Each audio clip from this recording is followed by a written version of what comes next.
जय शिवराय मित्रांनो, छत्रपती संभाजी महाराज अजून 10 वर्ष जगले असते तर आजच्या भारताचा इतिहास कसा बदलला. संभाजी महाराज हे अत्यंत बुद्धिमान, निडर, पराक्रमी आणि रणनीतिकार राजा होते.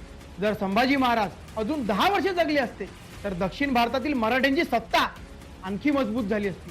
कर्नाटक, केरळ, तामिळनाडू आणि कदाचित श्रीरंगपट्टणम इथपर्यंत मराठ्यांचा प्रभाव पसरला असता. औरंगजेबाचे दक्षिण मोहिमेतील दीर्घकालीन अपयश काही वर्षात निश्चित झाले असते आणि लवकरच त्याला मराठ्यांसमोर शरण यावे लागले असते. संभाजी महाराजांच्या सततच्या मोहिमांमुळे मोगलांचे खजिने रिकामे होत होते, त्यांची सेना थकली होती आणि दिल्ली दरबार सुद्धा कमकुवत होत चालला होता. 10 वर्षाच्या कालावधीत दिल्लीवर मोगलांचे अस्तित्व संपले असते आणि मराठा साम्राज्य थेट दिल्ली सिंहासनापर्यंत जाऊन पोहोचले असते. आणि इतकंच नाही, जर मोगल साम्राज्य इतक्या लवकर कोसळले असते तर इंग्रजांना सुद्धा भारतात पाय रोवणे सोपे झाले नसते. कारण त्या काळात सर्व हिंदू राजे मराठ्यांच्या नेतृत्वाखाली एकत्र आले असते. अनेक सशक्त संघटित भारत तयार झाला असता आणि त्या एकत्र भारताच्या सामर्थ्यामुळे ना मोगल टिकले असते ना इंग्रजांना भारत जिंकता आला.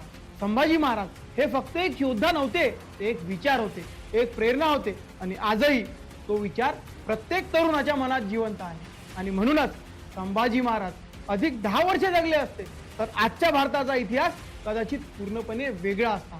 एकजुटलेला, संघटित आणि शक्तिशाली हिंदवी स्वराज्य असलेला भारत. धन्यवाद. जय शिवराय.